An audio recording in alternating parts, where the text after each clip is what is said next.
خاتم النبیین تاجدار مدینہ احمد مجتبی محمد مصطفیٰ سرور کونین صلی اللہ علیہ وسلم کی ولادت سے تقریباً 600 سال پہلے عیسیٰ علیہ السلام نبی بنا کر بھیجے گئے۔ عیسیٰ علیہ السلام کی پیدائش جودیا کے پہاڑوں میں واقع بیت اللحم جو کہ فلسطین کا ایک بہت بڑا گاؤں ہے جو سطح سمندری سے 800 میٹر کی بلندی پر واقع ہے۔ بیت اللحم کے جنوب میں چند میل کے مسافات پر کوہ سرح کے دامن میں ہوئی تھی۔ پیارے دوستو، یہ بات میں نے آپ حضرات کو اس لیے بتائی کہ آج کی اس ویڈیو میں میں جو واقعہ ذکر کرنے والا ہوں وہ عیسیٰ علیہ السلام اور ایک نوجوان عاشق کا واقعہ ہے۔ تو چلے ویڈیو کو شروع کرتے ہیں۔ میں آپ کا دوست دلشاد احمد واصلی، آپ دیکھ رہے ہیں آپ کا اپنا چینل DW نیٹورک 9۔ دوستو، جیسا کہ آپ لوگوں کو پتا ہے کہ عیسیٰ علیہ السلام روح اللہ تھے۔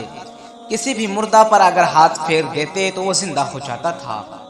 ایک دفعہ کا واقعہ ہے کہ عیسیٰ علیہ السلام کا گزر ایک قبرستان سے ہوا تو وہاں ایک شخص ایک قبر کے پاس بیٹھا زار و قطار رو رہا تھا۔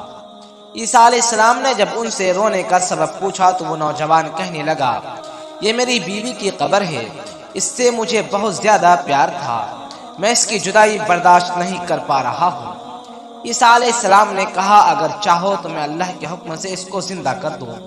اس نوجوان نے بے قرار ہو کر کہا، ہاں آپ ضرور کر دیجئے۔ عیسیٰ علیہ السلام نے قبر کے پاس کھڑے ہو کر کہا، اللہ کے حکم سے اٹھ جا۔ قبر پھٹی اور اس میں سے ایک حبشی غلام باہر نکلا جس پر آگ کے شعلے بھڑک رہے تھے۔ اس غلام نے عیسیٰ علیہ السلام کو دیکھتے ہی بلند آواز سے کہا، لا الہ الا اللہ عیسیٰ روح اللہ۔ اس کا یہ کہنا تھا کہ آگ بجھ گئی، عذاب الہی اس سے دور ہو گئی۔ اس شخص نے کہا کہ یہ میری بیوی کی قبر نہیں ہے بلکہ دوسری ہے۔ عیسیٰ علیہ السلام وہاں تشریف لے گئے اور آپ علیہ السلام نے فرمایا کہ اللہ تعالیٰ کے حکم سے اٹھ جا۔ قبر پھٹی اور اس کے اندر سے ایک حسین و جمیل عورت باہر نکل آئی۔ وہ شخص دیکھتے ہی اس کا ہاتھ پکڑ لیا اور کہا، اے روح اللہ، یہی میری بیوی ہے۔ عیسیٰ علیہ السلام ان دونوں کو وہیں چھوڑ کر آگے تشریف لے گئے۔ وہ اپنی بیوی سے مل کر بہت زیادہ خوش تھا۔ کچھ دیر بعد اس پر نیند کا غلبہ ہوا تو وہ وہیں سو گیا۔ اس کی بیوی اس کے قریب ہی بیٹھی رہی۔ اسی دوران ایک شہزادے کا وہاں سے گزر ہوا۔ شہزادہ کی نظر اس عورت پر پڑی اور وہ اس کو بھا گیا۔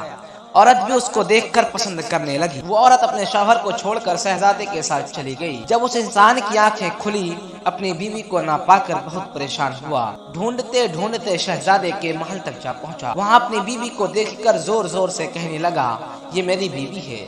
شہزادے نے کہا، یہ تمہاری بیوی نہیں ہے بلکہ یہ میری لونڈی ہے۔ اس شخص نے کہا، نہیں، یہ میری بیوی ہے۔ شہزادے نے جواب دیا کہ اس سے ہی پوچھ لو۔ اس نے جب اپنی بیوی سے پوچھا تو اس کی بیوی بولی، میں اس کو نہیں جانتا۔ وہ شخص روتا ہوا وہاں سے چلا گیا۔ کچھ دن بعد حضرت عیسیٰ علیہ السلام سے ملاقات ہوئی تو یہ پورا واقعہ بیان کیا اور کہا کہ آپ چل کر ہمارا فیصلہ کر دیں۔ عیسیٰ علیہ السلام وہاں پہنچے اور اس عورت کو مخاطب کر کے کہا، کیا تم وہ نہیں ہو جس کو میں نے اللہ کے حکم سے زندہ کیا تھا؟ وہ عورت بولی، نہیں، میں وہ نہیں ہوں۔ عیسیٰ علیہ السلام نے کہا، ٹھیک ہے، اگر تم وہ نہیں ہو تو میرا دیا ہوا چیز مجھ کو واپس کر دو۔ آپ کی زبان سے یہ بات نکلی، وہ عورت وہیں گری اور مر گئی۔ عیسیٰ علیہ السلام نے کہا، اگر کوئی ایسے شخص کو دیکھنا چاہتا ہے جو کافر ہو کر مرا ہو پھر اللہ تعالیٰ نے زندہ کیا ہو اور ایمان کی دولت سے نوازا ہو تو اس حبشی غلام کو دیکھو۔ اور جو ایسی عورت کو دیکھنا چاہتا ہے جو ایمان کی دولت پا کر مری پھر اللہ تعالیٰ نے اس کو زندہ کیا اور وہ کافر ہو کر مر گئی تو اس عورت کو دیکھو۔ دوستو، اس لیے کہا جاتا ہے کون شخص کس حالت میں مرے گا اللہ کے علاوہ کوئی نہیں جانتا۔ اس لیے جب تک اللہ نے زندگی دی ہے اس کی عبادت کرے اور دعا کرتے رہے کہ ہمارا خاتمہ ایمان پر ہو۔